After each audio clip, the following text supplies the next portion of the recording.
Hello, everybody, and good evening. My name is Don Arleth, and you're watching World Talks, coming to you live from Warsaw.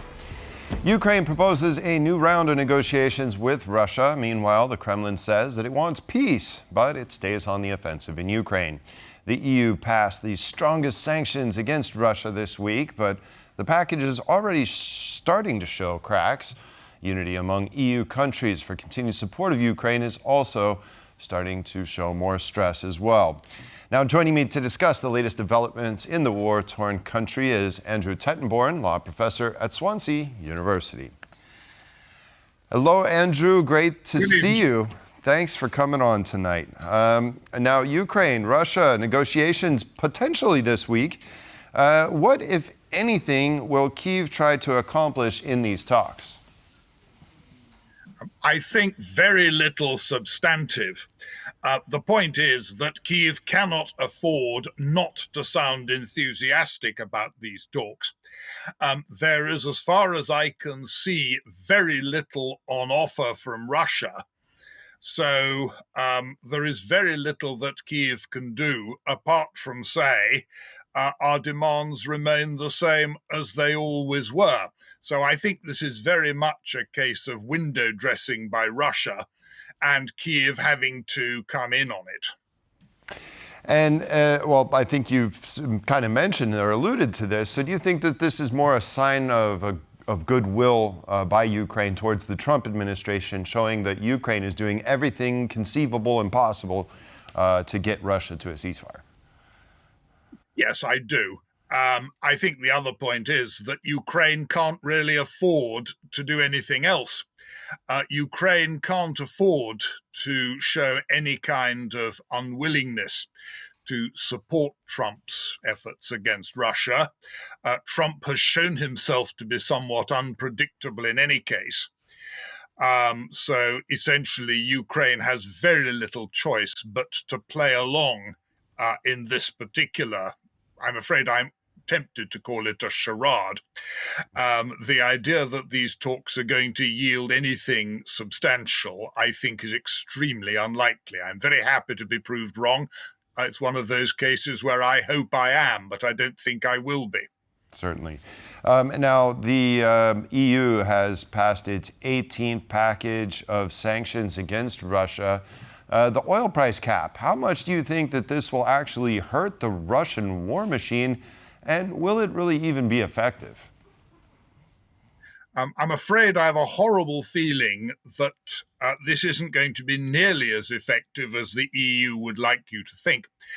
The announcement is obviously meant to make you believe that the EU is becoming even tougher on Russia. But I think there are a number of indications that it probably won't be very effective. One is that you've got things like the 90-day wind down for any contract entered into before July 18.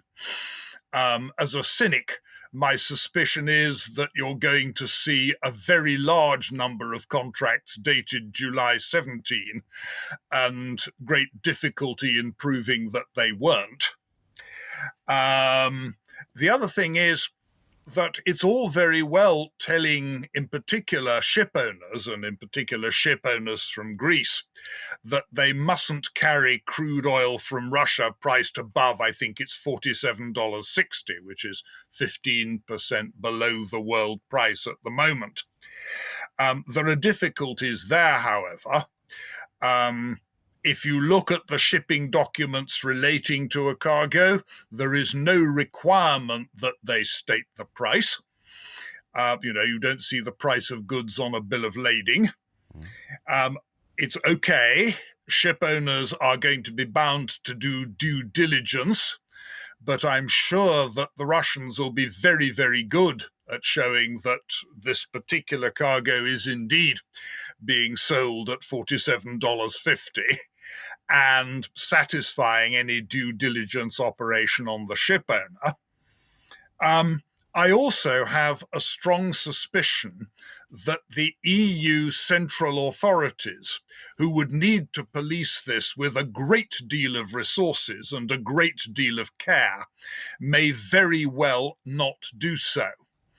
The uncomfortable fact is that it's very much in the interests of the EU to keep relatively cheap oil flowing and to make sure that the gas stations don't run out everywhere from Brussels to Warsaw to Athens.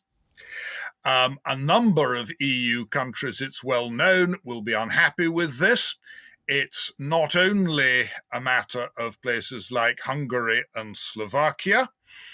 The open secret is, for example, that Spain is very unhappy at increasing the effect of sanctions on Russia. Spain depends very heavily on Russian gas.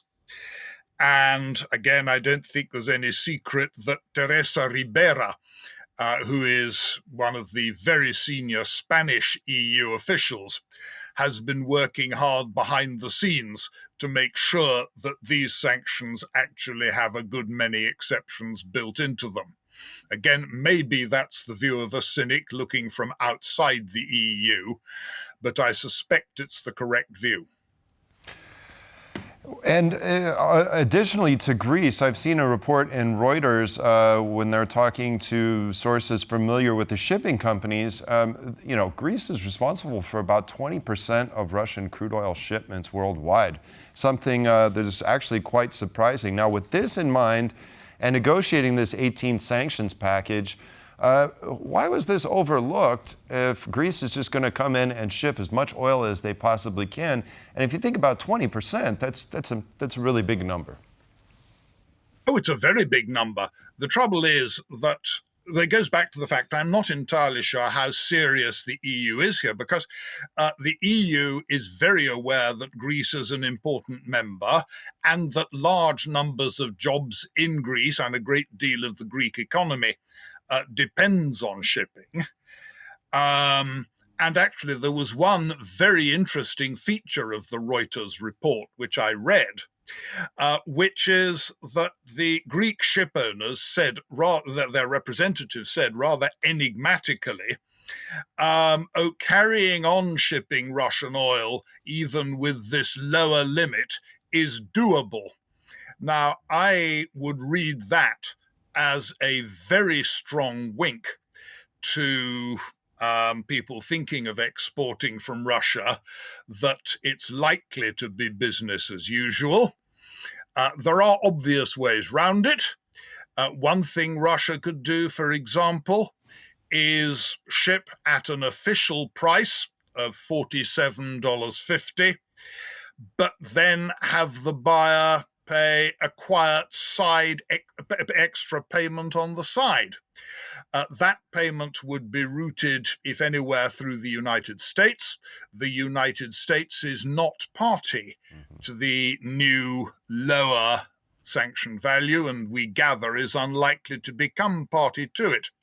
How the EU is going to police quiet payments passing through Manhattan and going nowhere near the EU is, I think, an extremely embarrassing question for Ursula von der Leyen, and I fear that she may not have a very convincing answer to it. Yes, now Trump he's given until September 2nd for Russia to agree to a ceasefire. Russia says it doesn't worry about sanctions, even these tougher ones from the United States. But should they be concerned? I mean, how can these U.S. sanctions hit the Russian war machine? It could be quite significant when you look at these secondary sanctions on countries such as China and India. It could be. The question is, how willing will the United States be to carry them through? And that's one of the problems of the unpredictability of the Trump regime. Is Trump prepared, if necessary, to put very severe sanctions on, well, not only China, but also India, which will be a major trading partner? Is it really prepared to do that and thereby gain the enmity of two of the most important countries in the BRICS group, which also include a number of countries closer to home. Now, it may be that the Trump regime will do that, but I certainly would be a little bit unhappy at betting on it. When looking at unity here in the European Union, we're also starting to see some fissures, if you will. It looks like the Czech Republic, which has traditionally been a staunch supporter of Ukraine, might have a change of government. According to polls, Babiš and the ANO are leading in the upcoming general elections. Babiš says that Russia can't challenge NATO and that he does not want to spend 5% of GDP on defense, as was agreed in The Hague. So I guess the question is now, can Europe maintain its united stance, and what happens when governments change? This is a long-term process in supporting Ukraine and especially getting to any kind of peace efforts or continuing to help them with their defense. I fear that you're right. There was actually a very depressing article written, I think, a day or so ago, making exactly this point, that unless the EU can act effectively and in unity, it's in danger of becoming just about irrelevant as a force as the United Nations. And that's certainly going to be the case if we discover 2 or 3 renegade states in the EU. The EU can at a pinch deal with 1 renegade state. It has enormous difficulty dealing with 2 or 3. And I think we may be seeing a very dangerous degree, at least from the point of view of effective EU action. I think we may be seeing a very dangerous degree of EU disunity, with actually not very much apart from words that Brussels can do about it. I would think that's probably what is keeping Ursula von der Leyen at night, awake at night. Well, it has been 3 years, into 3 years since the full-scale invasion, and yet here we are still talking about many of the same issues that we still haven't been able to topple. Well, Andrew Tettenborn, law professor at Swansea University, it's been a pleasure. Always great to have you on. Thank you for joining us. Thank you for having me. And that concludes this edition of World Talks. Thank you for joining us, and stay with us for more here on TVP World. Goodbye.